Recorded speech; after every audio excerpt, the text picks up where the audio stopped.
এই পর্যন্ত আমাদের এখানে আসার আগে আপনার এই ট্রিটমেন্ট বাবদ আপনি কেমন টাকা খরচ করছেন? 8-9 লাখ গেছে।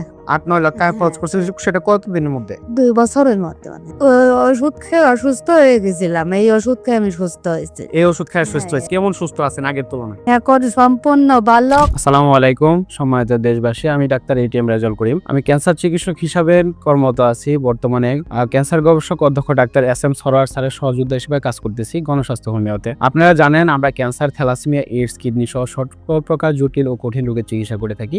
সেই সুবাদে আজকে এমন একজন পেশেন্টের সাথে আপনাদের পরিচয় করে দিব, যিনি আমাদের এখানে চিকিৎসা নিয়ে সম্পূর্ণরূপে সুস্থ আছে।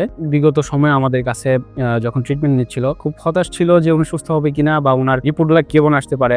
ট্রিটমেন্ট নেওয়ার পরে দেখা গেছিল উনি পুরোপুরি সম্পূর্ণভাবে সুস্থ আছে এবং কিছুদিন আগে ওনাকে নিয়ে আমরা একটা ভিডিও বার্তা আপনাদের কাছে পৌঁছেছিলাম, সেখানেও আপনারা দেখেছিলেন ভালো আছে। আপনারা ওনার সাথে যখন পরিচয় হবে আপনারা বুঝতে পারবেন যে আপনার নাম রেখা দেবনাথ। রেখা দেবনাথ। হ্যাঁ। গ্রামের বাড়ি কোথায়? যশোর কেশবপুর। যশোর কেশবপুর। কেশবের নামটা বল। গ্রামের নাম ও বেতিখোলা। বেতিখোলা।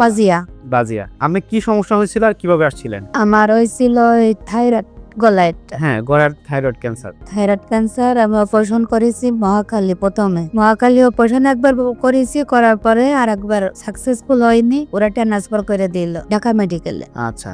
ওখানে হয়নি, অনেকদিন আমি বড়ি খাইছি কেমো ক্যাপসুল, পরে তাই সুস্থ হয় না। পরে আমার ছেলে মোবাইলে আপনাদের এই ঠিকানা পাইছে। আচ্ছা, তাই আমি সর্বপ্রথম যখন ট্রিটমেন্ট নিচ্ছিলাম তখন আমার শারীরিক কন্ডিশন গুলো কেমন ছিল? মানে দুর্বলতা? অসুস্থ ছিলাম, ওষুধ খেয়ে অসুস্থ হয়ে গেছিলাম। এই ওষুধ খেয়ে আমি সুস্থ হয়েছি। এই ওষুধ খেয়ে সুস্থ হয়েছে। এই পর্যন্ত আমাদের এখানে আসার আগে আপনার এই ট্রিটমেন্ট বাবদ আপনি কেমন টাকা খরচ করছেন? 8-9 লাখ গেছে। 8-9 লাখ টাকা খরচ করছেন, সেটা কতদিনের মধ্যে? 2 বছরের মধ্যে। 2 বছরের মধ্যে 8 থেকে 9 লক্ষ টাকা খরচ করার পরে আপনি সুস্থ হন নাই। আর আমাদের এখানে ট্রিটমেন্ট নিচ্ছেন আজকে কতদিন? আজকে 11 মাস। 11 মাসে আপনি আল্লাহর মধ্যে সম্পূর্ণ সুস্থ।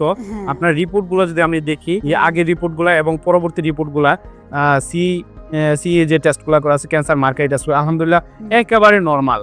যদি দেখেন একেবারে নরমাল অবস্থায় আছে। সেই সাথে ওনার শারীরিক কন্ডিশনটা আপনি দেখতেছেন। তো আপনি ওষুধ খাওয়ার পাশাপাশি আপনাকে বলছিলাম থানকুনি পাতার রস, পাতার রস, আপেলের জুস, মালটার জুস, পেঁপের জুস, এগুলো খাইতে বলছিলাম। তো এখনো তো এগুলো কন্টিনিউ করতেছেন। তো শারীরিক